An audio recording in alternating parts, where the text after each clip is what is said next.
When we better train our board members before their first day in office and actively recruit diverse community members to serve on the board, we will have better results for children in Cincinnati Public Schools. We believe that the most effective school board members are grounded in their values and mission and know the most important issues affecting students in their community. They understand their role, support their administration, build coalitions, get effectively lead policies passed, and make decisions that change student outcomes. All right, so that's our purpose for being together, and then we go on to our purpose for today. So our objectives for our session tonight. So bring your big picture down to what do we want to accomplish today. So someone else want to read what our objectives. Yeah. Jen. Classmates will believe that while difficult at times, it is possible for elected officials to balance the demands of their elected office with their day jobs and or personal life. Apply what they learned from the panelists to their own social media presence and explain how being an elected official will change how they use social media. Be able to give examples of how being on the board may impact their personal or professional life, e.g. parent of CPS children and changing the dynamic with teachers. And synthesize information about how the panelists align their time with their goals. Great, all right, that's our goals for tonight. And then the last thing we do is, so we take it from kind of big picture, what's the purpose of school board school, to what's our purpose tonight, and then each of our school board school classmates are working on their own vision for impact statements. So we take it down to the personal, what do I want to do, what am I trying to learn tonight? So we always take a minute to just quietly have these folks open up their journals, so it's on page 111 tonight, and either reread or rewrite your own personal vision for impact statement. So they're doing that, they don't have to listen to me and tell you all where that came from. So we really started all the school boards going to our first session was really figuring out your why, right? So we talked a lot about how you want to do this work, you want to be a public official, or just be more visible as an advocate in this work. You're going to be challenged often, and it is often hard to fall asleep at night because there's a lot of stuff that happens. Sometimes a lot of stories of people yelling at you or getting on bed about you, and so you have to really know why you're doing this and be confident that you're making decisions aligned with your values and what you know is right for kids. And so that's kind of how we started it, and they all started by writing their own vision for impact statement. So the impact they want to make, see them on the way from. And then what we've been discovering is over the last 5 months, a lot of those have been changing. So as we've been learning more, we're going to be changing those with the goal of by the time we're done, everyone's going to know the specific things that they want to do. So we always try to take a minute to just reflect on those before we get started. All right. One other thing I did want to mention too before we get started is we always record every session, and that's just because, as you can tell, some of us can't make it. And so we make sure that we have a recording for them. Also, Marisa, who I did introduce over here. So Marisa is our curriculum writer. So as we all know, this is year 1. And so what Marisa's doing is taking everything that we do in each of these sessions and turning them into lesson plans. So that next year, the year after, we start expanding, we have lesson plans that we can give to other districts of how you can run a school board school as well. And so that's what we use them for, but it's like cone of silence, right? Like this is what we talk about in school board school, stays in school board school. So that video never goes anywhere else. And we do that because we want to make sure everybody, our guests and our classmates, can all be open and honest with each other throughout. So I wanted to bring that up. So this is our plan for today. So quick intro, and then we'll take about an hour for the panel. And so this time around, instead of kind of raising your hands to ask questions, you'll see that we have some note cards here. If you think of questions while the panel's going, just jot them down and kind of hold them up, and Steph and I will just come grab them and hand them to Jay. That way we can make sure, we have lots of folks email me with questions beforehand, and I took those questions and sent them over to Jay. He's got them all in his index cards now, so we want to try to make sure we can get through some of that stuff that was submitted beforehand, and then Jay will just take those index cards and try to weave them in. But then, if we don't get to them during the panel time, the dinner conversation, which has become kind of, according to your post-session survey, is one of the most favorite times. Yes. So we send a survey out after every talk so we can keep learning and kind of as we go. And so what we did here is I asked beforehand who you all want to eat dinner with, and then they tell you who they want to eat dinner with. We have you broken up into small groups for dinner so that you can kind of get to know each other and ask questions in that forum too. Did everyone say Tamaya? I would say Just sweet Tamaya in the middle and all of us sitting here. And then at the very end, we'll take some time to reflect on everything we've learned tonight. So that is that. So at your seats, as always, we have a bio of everybody who's on our panel, so you don't have to kind of take up time here with our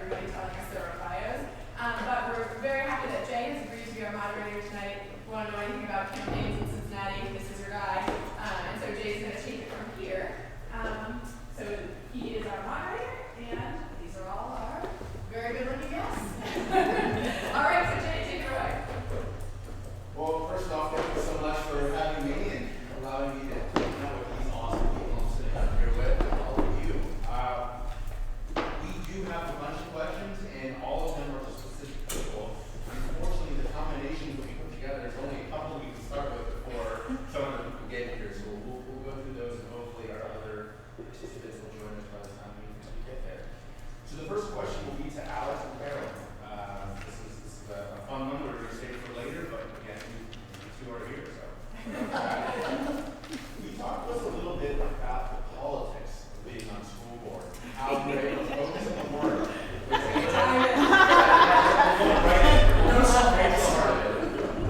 The politics and how the political mechanisms are often causing too much distraction, and how you can look past that and actually do the work. Please, first. Thank you. It's interesting because just had this conversation this morning in a different venue, and those of you who know me know that I'm probably the least political person on the current board. I think that, first of all, we have to recognize that we are elected officials. That officially makes us politicians. And that comes with the territory, and so for me, it's a struggle to continue to understand how politics play into the work that we do. Now, as a person who is not as political, I put a lot of my efforts in building quality relationships with people, because in my opinion, that overshadows a lot of the political positions and situations that we're in. I put a lot of value in developing good collaboration and good partnerships. But you have to balance that. That's the nature of the job. You have to balance it. It's going to be there whether you like it or not, and you have to swallow that pill. So again, for me, it's been the most challenging thing for me as a school board member is really where is that balance between being a political person and not. So. I think you'll find my answer is going to be pretty similar to Carolyn's. I think we have a similar personality. I can see myself as very political as a school board member. And my answer might not be great advice, but it's the truth. I don't really read the newspaper. I don't really pay attention to ebbs and flows of political stuff when I'm on Twitter. But I have a trusted network, as Carolyn mentioned. My wife's pretty awesome at letting me know when I need to know stuff. So that's a good resource. But that's what I found to help me just operate the way that I work best, is to kind of tune out the noise as much as possible and know that it will filter its way to me. So that's kind of my perspective on that. Knowing your fellow board members very well, knowing your administration very well, knowing stakeholders very well, allows you to be efficient, get things done when there are political things happening. So I think that when you're in that seat, we have to really be in tune with who can get things done, because I think that's the crux of the question: how do you tune out the noise? So know who can do what, know what your skill sets are. Those are strengths for me. So you mentioned your wife, which is a great segue into our next question. This is one that a couple people have already asked me to make sure I got this in early, so I'm going to write your house. You've been both an elected official and a married partner to an elected official, which is pretty incredible. We talk about power, right? Tell us how you and Christy managed to prioritize your home life and your marriage during your respective times in office, and how much work it took to actually make sure that your marriage always stayed a priority. So we saw some of these questions before, and this was a really hard one to answer. I had to write down what my life was like for those years because I really couldn't remember. So, and I'll kind of share the highlights and the points that I think are relevant. It felt pretty impossible at times to do all that, to have it all, to have everything. But yeah, during my time in office, I fell in love, got married, and had our first child all in one term. And also during that term was when my wife ran for office, so it came thick and fast. And it wasn't expected at all. I mean, you can't help when you fall in love with things in your personal life that it just happens. When I started campaigning in 2010 for 2011 campaigning, I was a carefree, lucky bachelor, volunteer neighborhood guy. And so none of this was on my radar. I really didn't think that was my plans, and it all came thick and fast. And as I said, it felt impossible at times to balance that, and that probably led to me not running for a second term because I didn't want to not be a good father, be a good husband to my wife. And so I would say the answer that probably most helpful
moving that far. But they were so eager and happy to do it. And I'm happy to report that several of those young men have gone on through their college experience and are contemplating where they fit in an elected space and in a space where they can make a difference in their community, whether that's on their campus with different groups or their community councils or that. And there's hardly a place that I can go in town where I don't run into a young person who maybe remembers part of that first campaign, and that was magic. I can't even express how much the young people energized me. You know, to the point that our young Jeremiah now is a political science major at college. I said, please read this. He's had the opportunity to work in St. Paul just this past summer. He's worked to become a part of a fraternity where it's all about community service and giving back. He's actually brought the first chapter of the NAACP to his HBCU, imagine that. So all of that to say, it being a really integral part of everything that he did. So I think I too am a graduate of CPS Hughes. I'm not going to tell you what years because it predates most of you. But and then one of my two children is a CPS graduate from Walnut Hills as well. I actually moved out of the city. Some of you have heard the story. I moved out of the city when my kids were 14 years apart.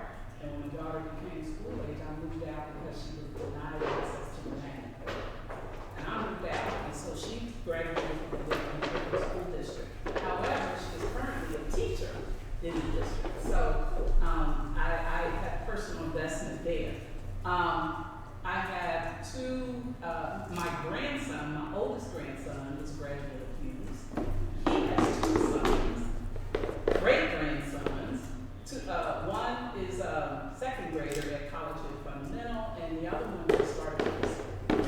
And then my daughter's 2.5-year-old will be preschool ready coming up here, and they are now, she and her husband are now looking at what options in Cincinnati Public Art. Both of my children were part of my campaign as well. My son was my treasurer.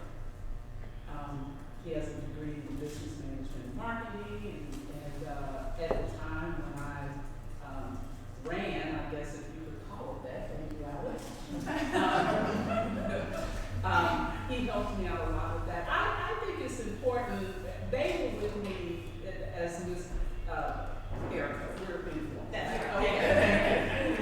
Erica, as Erica said, they were very much a part of what I do and continue to be very supportive and are a part. They always call me after every single board member. How things go? How are you feeling? Are you tired? Do you need me to bring you some food? I mean, so it's all about balancing that my situation and being on the school board, busy work, and having a job. It's challenging, so it's great to have that family as a backbone, and I work very hard at trying to keep that balance. You know, now that I will be approaching, I am approaching retirement as of January 30th. I do want to spend more time. I want to visit my great grandsons in school. The second grader loves that, and so I do plan to do more of that since I'll have a little more time. Well, we'll bring Tamaya into the conversation now. If any of you know Tamaya, you know that she is Tamaya everywhere she goes. There are no shades of Tamaya. She is herself, and that's what I love about her, and that's what a lot of people consider her a friend love about her. So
public transportation, growing up having to rely on city of Cincinnati health clinics. So, people who are, and I say this all the time, but people who are most impacted by something have to be a part of design out of that thing. But the way government is set up, that has not been the case because the process of running for office is one of the biggest things for privilege. That to get people in office who really don't understand what they're doing, so I'll get to them and put it to you. And so when you're in those rooms, you just always have to remember who you are. Everybody will tell you they what their career when they're running. Like, are you on this side? And that can come and have a strong sense of self. You have to. You gotta have conviction. Even if there's certain things that you can grow and evolve in, there's certain things you black on. So, there's certain things that are black on.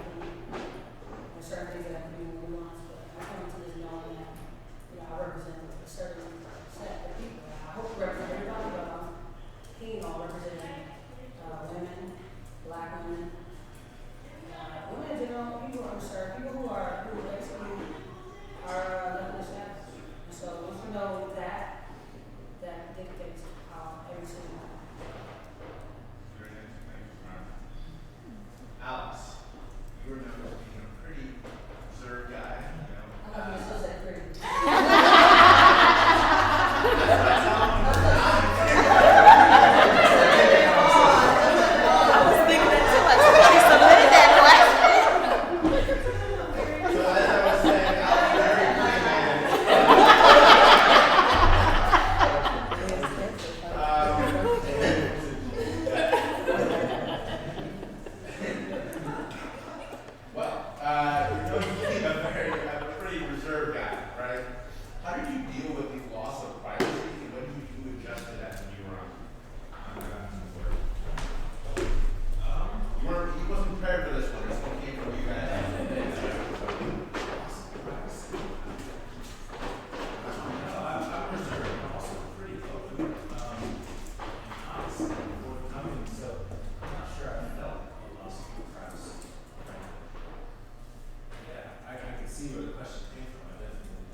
Anybody else can jump in and add something to that? Just one thing about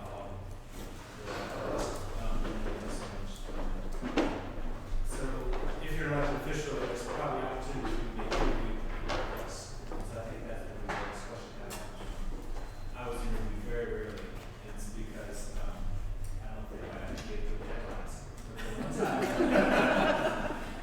One time I was interviewed, and I wish I picked up my USA Today is when I decided to run and the Inquirer reported it as board president steps down. And that's not accurate at all. I didn't resign, I didn't step down, I decided not to run for office. So I don't know if that answers the question, but that was really annoying. And I should have written a letter to the editor to fix that or something. But I don't know. It was hilarious when I got it from this stage. If we were to focus on all the time the Empire made all of us mad, we'd be here a long time. Thank you. Anybody else want to jump in and add to the conversation on privacy? Yeah, I consider myself a very private person. I'm a friendly person. But I also have thought a lot, given that I'm up for re-election, and like Alex said, I'm not the person who makes headlines. They call me, I guess, because I was last year was the president of the board, so that's what we do, call the president of the board.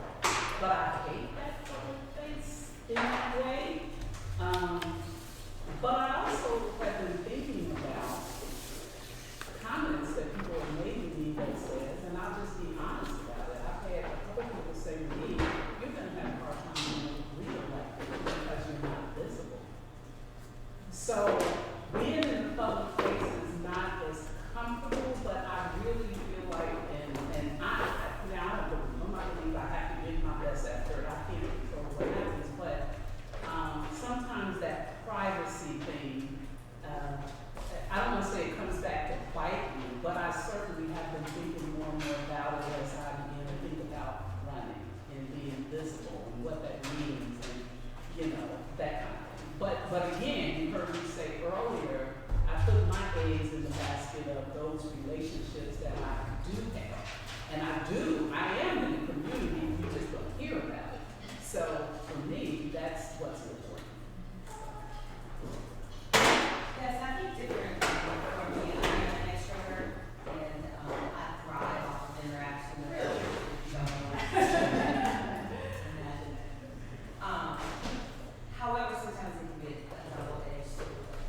entire group.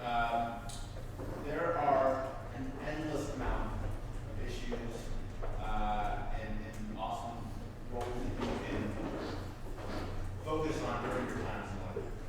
Unfortunately, there's a limited number of hours in the day, and we obviously, as we've already discussed, can't spend every week focusing on people. Can you talk a little bit through a specific goal you've had and how you align your time to achieve that goal? And remember, we'll get a little break here. So, I'll say my goal in government is to change the way, one, what it looks like, one, what people think is possible, one approach, or a third approach. So anything that, and lastly, bring voices to the table that have otherwise been ignored. And people will say, people go unheard, that to me is not true, people go called out. That's one thing about what we wanted to do with our election is to change what people thought is electable. You know, you can, a lot of times people think you have to kind of temper what you say or be a certain way to get elected. And I said, no, I told our team, we will lose being who we are before we win trying to be something that we're not. So there was no like, where did this Tamai come from? Tamai, this is the same Tamai you got in the campaign trail that you have here. But that so often that has been the case for people. You'll present one person everywhere you campaign and another one when you actually get in office. You become less bold, become more passive, you let things go. So any policy or any opportunity that we have to change what politics look like, that's what I'm all about.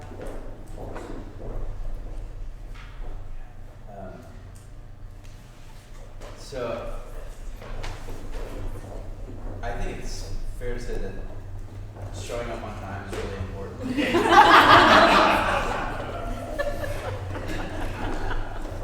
It's been a huge priority.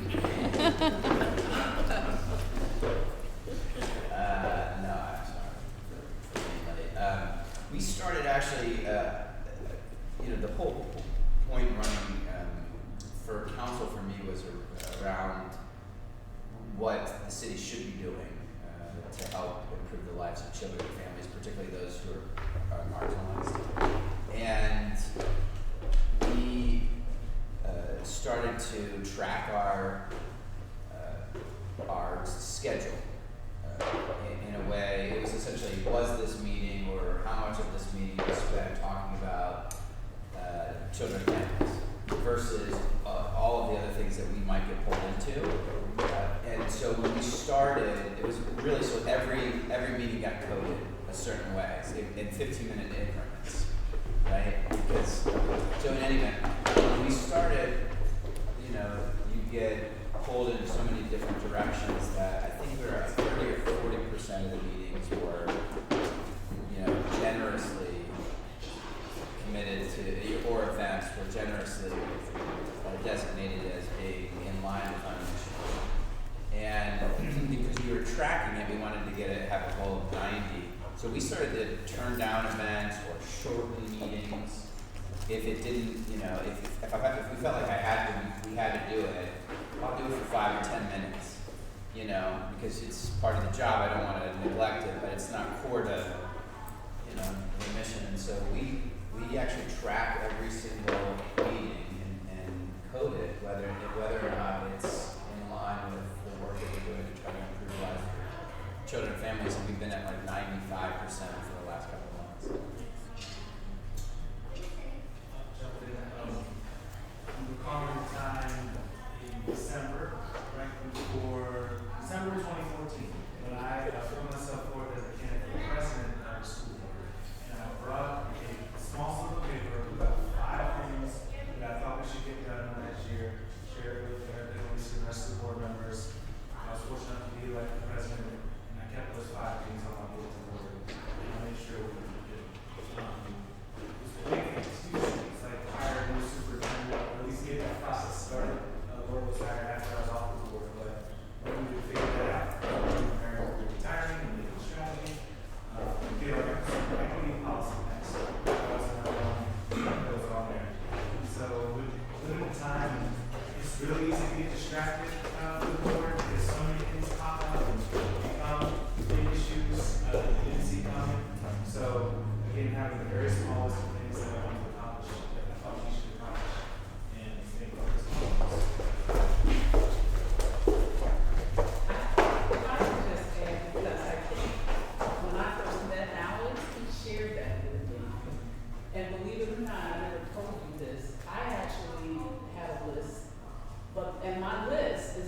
on what the board has decided are its current goals and priorities.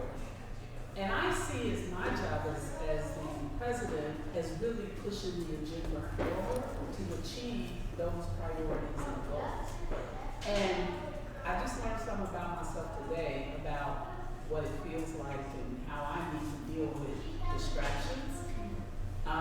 We have 7 people, all capable, all leaders, all capable of doing any particular role or whatever. And it's very clear to me that if we have an efficient board process, we're going to have efficient services, academics, and everything that all they can do that on behalf of our kids. So for me, it is staying within that framework of what can I fully achieve within what we said our goals and priorities are, and trying to keep out all the rest of the stuff. So. Yeah, it's a balancing act. For me, the only goal very simple is to support every child in the community. Meaning that every one of our children have an equitable opportunity for excellence. When I decided to run for school board, it was about several things, but the biggest thing was increasing support to our neighborhoods and ensuring that our most disadvantaged children had some attention, some support, and literally curriculum that elevated their community. And so I'm happy to report after going on 6 or after we get out today, our neighborhoods are making amazing strides. We have programming intercycle schools that are like none other. We have supported community learning centers that brings an overwhelming amount of support literally to our neighborhoods. And Casey will tell you, when she and I met, we had never known one another ever before. And both of our plight was to ensure that the most disadvantaged had an equitable opportunity. And hence she's here at school board school, and hence I'm still a school board member. However, in focusing on that, lots of other things come with that. When Alex deserted me on the board, those are usually few. He knows that I'm really thinking that we're on 100%. But Alex served as president that year, and I served as vice president, and he and I had a plan. And he had his list of 5, and I will not forget that day, at least there too, he literally had a piece of paper. And so he left the work for me then to move forward, and we did that. And we're still doing that. So, but at the same time, then comes the stadium, and then comes, this or that, or safety issues, and, lots of other things. But I've remained focused on improving our neighborhood schools, and I'm very proud of that. So this one is for Greg and Samara. We are very lucky tonight. We have, congratulations, Jazz, a new member of the behind-the-scenes crowd at City Hall.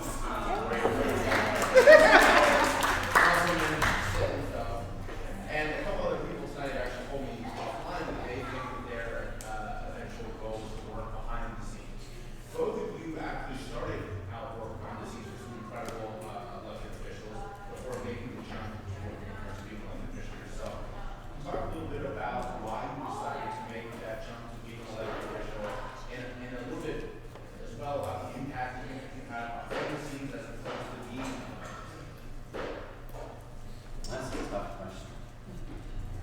So I just, by way of background, I worked for Ted Strickland when he was a member of Congress, and then Nancy Pelosi when she was running for whip, and then Ted Strickland again when he was governor. I think that's.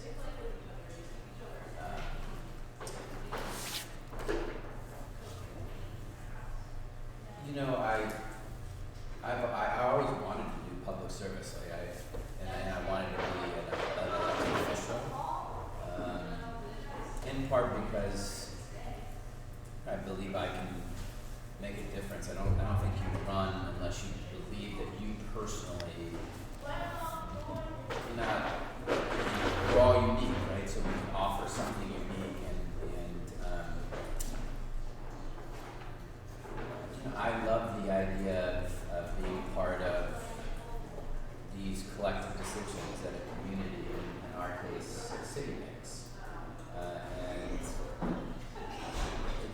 so much you can do, behind the scenes, and I love the time on the Hill and in the governor's office, but you're ultimately working on somebody else's agenda, and slowly but surely, at least for me, I came to it a little bit later than others.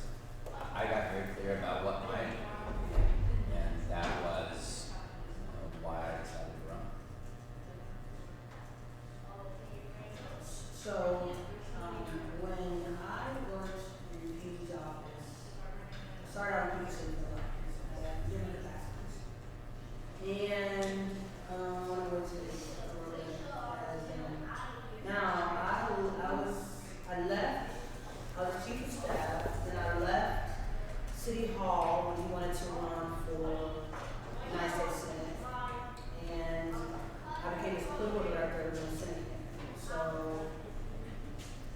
one thing I noticed, well, it's different working for somebody because, and I was explaining to Jazz, sometimes your beliefs are not going to necessarily line up. You got to be able. There were times where I enjoyed my time working with PG. I don't think I would have the platform to run. A lot of times people don't run the first time out. One thing that I appreciate about working for PG was and also our friendship preceded our working relationship, so a little bit different. It was very different. You probably don't know about her. Because he was like, can you take that down on social media? I'm like, no. He could have retired me. We could have been with him. So, yeah, because I firmly know that PG would be where he is without me. It's not me being diagnosed where I have no problem. It's different because people are used to women having confidence like this, particularly black women, like I know my worth. And it's not saying that he's not an amazing council member, amazing human being, but he couldn't do what he did without me. Having said that though, what I noticed, and particularly when I worked on the Senate race, was in his office, I was only one woman. And then on the Senate race, was the stakes a bit higher. I was still the only woman, and I was a black person on the school. And I was like, I remember one time, I was on the phone call with these DC operatives, and one thing though, I'm just really black person, I was just not doing it all the time. We were on the phone with these operatives, our operatives from DC, and they were talking about Planned Parenthood. And they were all just, nobody asked me nothing, nobody said anything, and I was like, I'll let them talk, and they were just like all these terrible, wrong facts that they thought were to be facts. And so, I wait for them to, because men, you guys, they talk so much. And they really do. Like, I will tell you, if we're women on Cincinnati City Council, I mean, it would be a lot. I've shared this with my colleagues. They would. Because if the people who talk the least to the council meetings are me and Amy, and I don't think that's a good thing. Okay, well, this is different. The city council, the people who talk the least are me and Amy.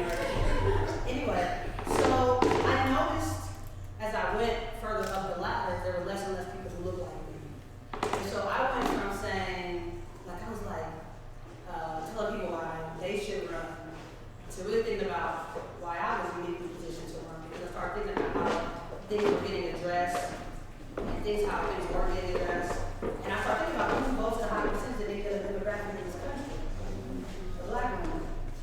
But black women weren't actually being elected at the rates that they should. So that's what propelled me. But one thing I liked about working behind the scenes working for PG, because if I had a good idea, if I had an idea, he was just do it.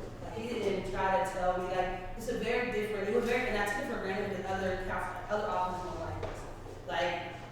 It got to a point where people would call and ask PG to give a speech somewhere, and he couldn't make it. He was like, T, what you done? You know what I mean? And that was pretty cool. And it got to a point where people I said I can do it, but they said they didn't want me. And he was comfortable enough with himself to be he pushed me, you do it. So we had it was very good for me to be in his office. But like I said, I didn't really have, aside from just being a political nerd, I didn't really know a lot about actually working in politics. I wasn't inspired to actually take the next step until 2008 when Barack Obama ran for president. So that's when I was really inspired.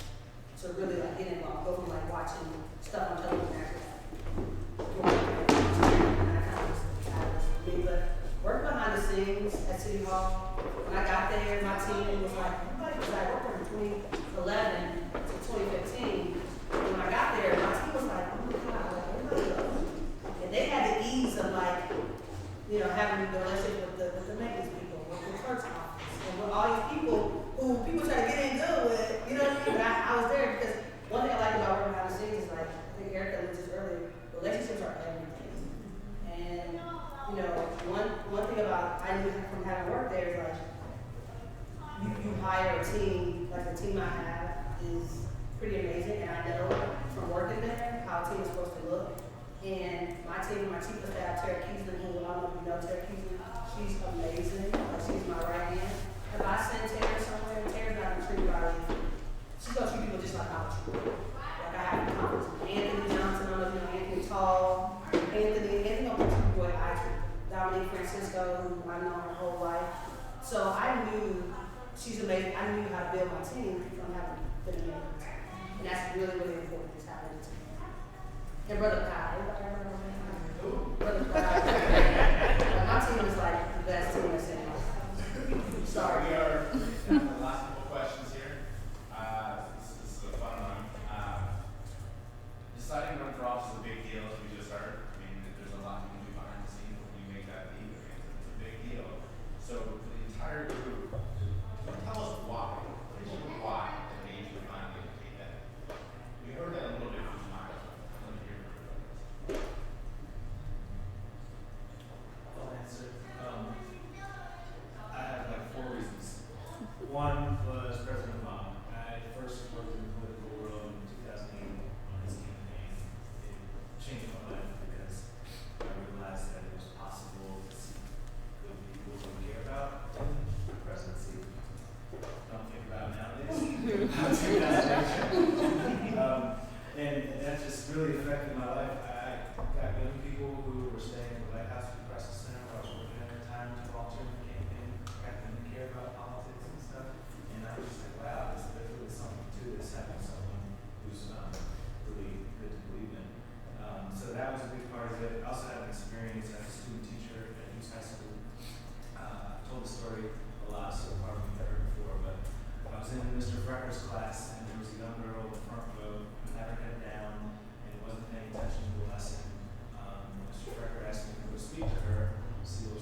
graduated, even though my parents graduated high school, but what they instilled in me, the value of a good education was that that opportunity was there for you beyond that. And so when I think about why I do this work, I look at the values that I grew up with, and I know that every parent wants the best for their kids. I don't care what their situation is. The place that they can get that is in good education. And so I do what I do because I love kids, and I do what I do because I have worked. I've been what people call a systems person, working in nonprofit and public systems all my professional life. So it was an opportunity for me, and also because when I was in I served on the school board in North College Hill. I was part of PTA, thinking that would be active work, but I didn't like baking cookies. That wasn't me, and I had to go where I felt like I could use what I could bring to impact change, and so that's why I do what I do.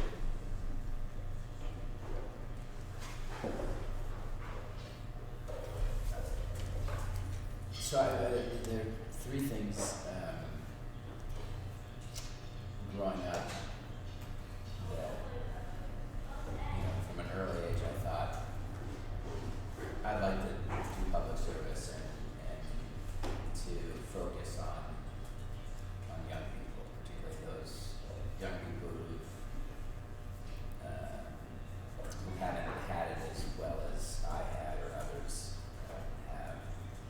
One was my parents got divorced when I was very young, and so I sort of had, in some ways, on one hand, very typical middle class family. My parents were teachers.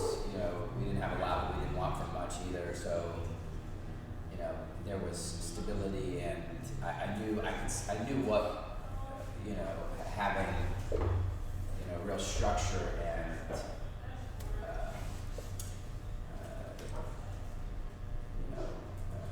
stability meant, right? But on the other hand, it was a little chaotic. I lived in two different houses. I have four sisters, and I'm right in the middle, and so it was a lot of, trying to be, the peacemaker in my family, and trying to help people resolve conflict, and particularly my parents, which is an unusual thing for a kid to have to do. So, being able to see those two sides of something, ultimately helped me recognize that would be a good role for me to play, in civic life. Recognizing that there's something better, and every kid should have a certain set of things in terms of stability and structure and love and resources and support, but also recognizing that there's a lot of challenge that kids face, and we ought to be in a position or of the mindset that we should play an active role in making sure that we've reduced that suffering and those challenges as much as we possibly can.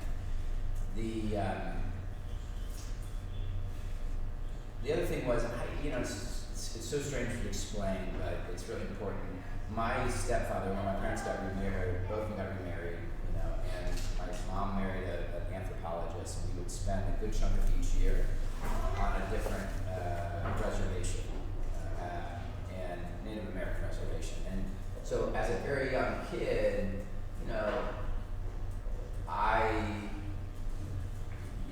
so reservations have some of the highest levels of depression and unemployment and teen suicide and teen pregnancy, suicide in general. I mean, it's a place of backbreaking, sort of hopeless, unimaginable poverty for a kid like me, who came from a pretty traditional middle class family. And I learned very early on that there was a reason why people lived like that. It was because of decisions made by others who had power and did not want those folks to do as well or didn't care, right? So they gave, them land that they didn't want. So like their suffering was the result of somebody else's unjust decision. And so, you know, that idea of justice and being a part of fighting for greater justice was something that was ingrained in me in a very young age. And then,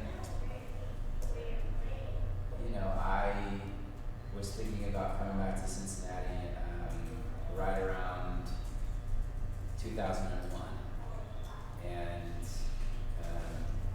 the unrest, the riots happened, and I thought, you know, if I'm gonna go anywhere, because I had worked in DC and I worked in Columbus, I'd like to go back to Cincinnati and be part of making it better. So. I think for me, more important than anything is my family background in film history. And so, as a very tight-knit family,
what I can do, this is the message, let's get together and do it, then what's the point?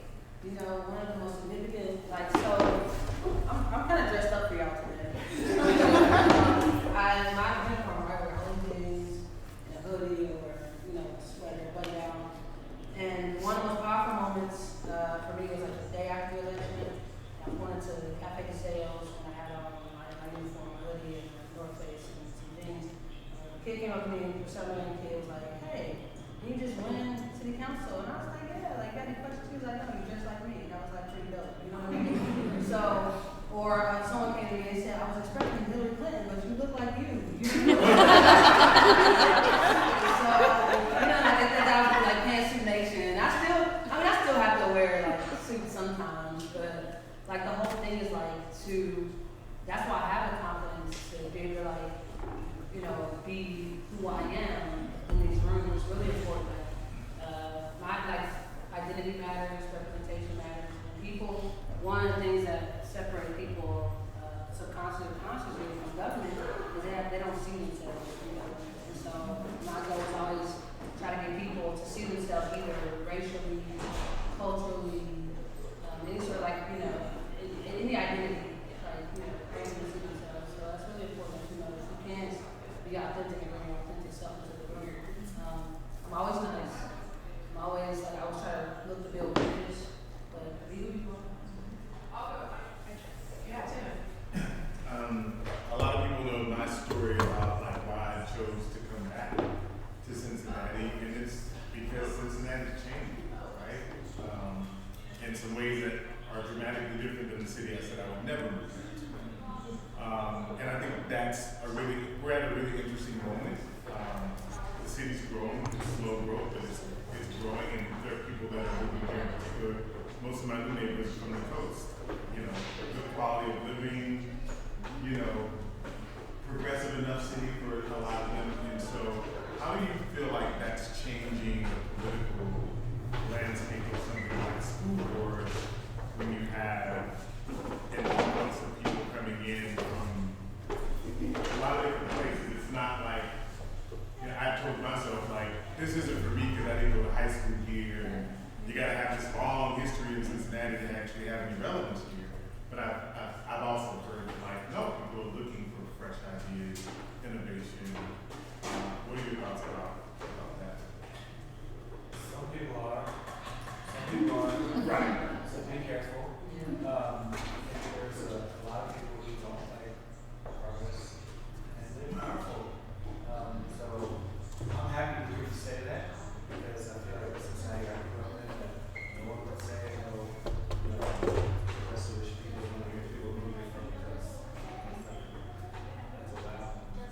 So I'm glad to hear that. Well, and I also take into account I live in a unique neighborhood that's more. I grew up across the street. You did. You know, I would welcome this. However, the structure of the board is literally people who have been there a long time. And for me, I would love to see fresh thought and training of thought, innovative, fresh ideas. There's more than one way to impact myself. So I would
ever, I think, this is arguable, but I don't, I'll just say because I think it's important that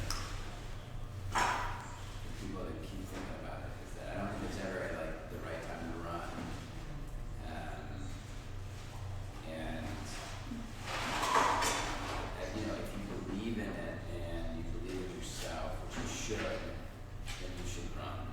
You know, right? Like there's so much about this experience that has to do with the ins and outs of the school board and, you know, being an elected official and running a campaign. But at the end of the day, like, you'll run, and if so, go run. You know, and run as hard as you can. And, you know, you should run. That is so important. I'm gonna tell you all a really cheesy story, okay? So this is like point of silence. Everyone listening to this cheesy story. That is such a good point because when I had a friend approach me to say, there's these 3 open seats, should you run for school, my commercial action stuff, right? Like I don't want this person. The idea of being out front like makes me want to like I don't know, cry. It seems so scary. And so I said I will help you find people though, because this is so important, right? And so I was going around talking to all of these people about why, like, if we want better outcomes for kids, we have to change the system. We can't just tinker with it. We can't keep creating great programs outside of it. We have to actually change the system. And so my husband was on board from the get-go. He's like, why? I mean, literally the night we met, we were like out at a bar and you're telling me about educational equity, right? And I was like, oh, you're asking me out. I know that's so brilliant, but all right. So like, yeah, but I was, this was not me. I was not going to do this. And I was, this is where I say, this is the cheesiest story. I was watching Oprah. And there was this big thing on the screen that said, what would you do if you weren't afraid? And I literally said out loud, I would run for school board. So cheesy. I love that. Great thing. Why is that cheesy? It's not cheesy. It's Oprah. It's Oprah. And you get to run.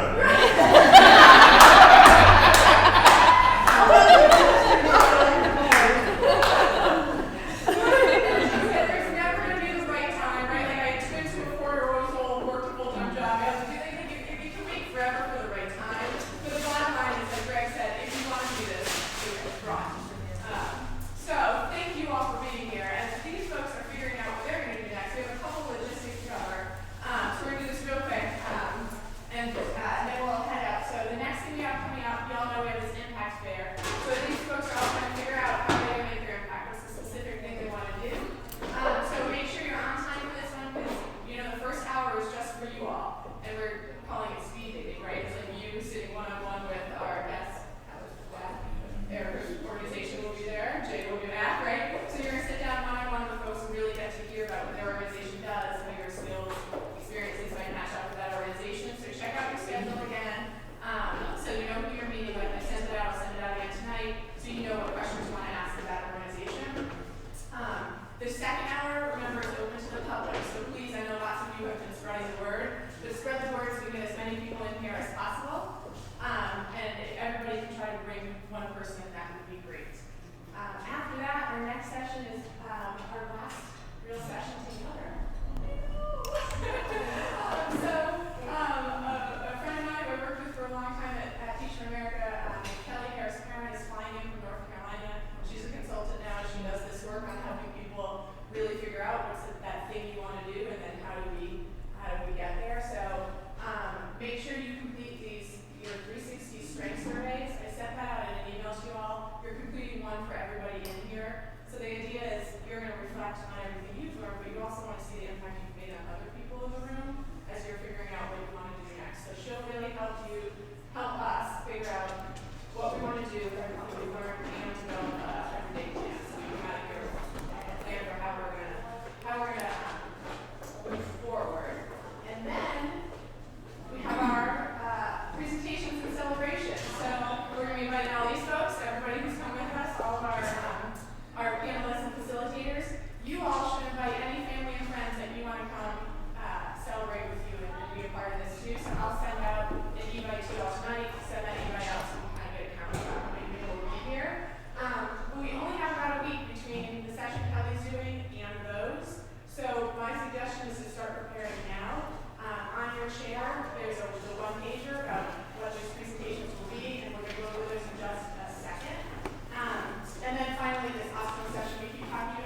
really well, we should change this for next year, but we really want your input on what the curriculum should look like next year, so come on out to that.